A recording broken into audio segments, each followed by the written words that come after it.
புதுச்சேரியில் 2 மணி நேரம் கனமழை பெய்ததில் தற்காலிக பேருந்து நிலையம் சேரும் சகதியுமாக மாறியுள்ளது. கூடுதல் விவரங்களை நம்முடைய செய்தியாளர் இளவமுதனிடம் கேட்கலாம். இளவமுதன், இதனால் என்ன பாதிப்புகளை மக்கள் சந்திக்க வேண்டியிருக்கிறது? இதனை சரி செய்யும் பணியில் அரசு அதிகாரிகள் ஈடுபட்டிருக்கிறார்களா?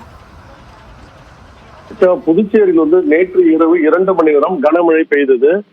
இப்போ இதனால தாழ்வான பகுதியில் மழைநீர் தேங்கி 1 மணி நேரம் தாமதம் பிறகுதான் தண்ணீர் வடிய துவங்கியது. இந்த நிலை பேருந்து நிலையத்தில் நாம் பார்க்க முடிகிறது. அதாவது புதுச்சேரி பேருந்து நிலையம் ஸ்மார்ட் சிட்டி திட்டத்தின் கீழ் 38 கோடி ரூபாய் செலவில் புதிதாக மாற்றி அமைக்கப்படுகிறது. அதற்கு மாற்றாக தற்காலிக பேருந்து நிலையம் கடலூர் சாலையில் உள்ள ஏஎஃப்சி மைதானத்தில் அமைக்கப்பட்டிருந்தது. கடந்த ஜூன் மாதம் முதல் இந்த தற்காலிக பேருந்து இயங்கி வருகிறது. இந்த பேருந்து நிலையத்தில் தான் தற்பொழுது மழைநீர் தேங்கி இருப்பதை பார்க்க முடிகிறது. சாதாரண மழைக்கு கூட இது தாங்காது. ஏனென்றால் இது ஒரு மண் நிறைந்த ஒரு மைதானம் தான். அந்த மைதானத்தில் தற்காலிகம் அமைக்கப்பட்ட பேருந்து நிலையத்தில் நேற்று பெய்த 2 மணி நேர கனமழையால் எங்கு பார்த்தாலும் தண்ணீர் தேங்கி நின்றது. பேருந்துகள் உள்ளே வருவதற்கும் வெளியே செல்வதற்கும் பெரிய தர்ம சங்கடமான சூழல்தான் காணப்பட்டது. இந்த நிலையில் தான் காலையில் வேலைக்கு செல்பவர்கள், வெளியூர் செல்பவர்கள் கடுமையான அவதி அடைந்தனர்.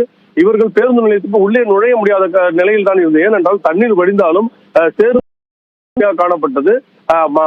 நடந்து செல்வோர் மீது சேர்ப்படுவதற்கான வாய்ப்புகள் இருந்தது. அதே நேரத்தில் பேருந்துகள் விரைந்து செல்லுமோ மெதுவாக சென்ற போது செயற்பட்டது. இதனைத் தொடர்ந்து நகராட்சி அதிகாரிகள் உடனடியாக பார்வையிட்டதை தொடர்ந்து மக்களின் வாகனம் மூலம் அந்த சேரை அகற்றும் பணியில் தற்போது ஈடுபட்டு வருகிறார்கள். இருப்பினும் அரை மணி நேரமாக இது அகற்றப்பட்டாலும் இன்னும் முழுமையாக அகற்றப்படவில்லை.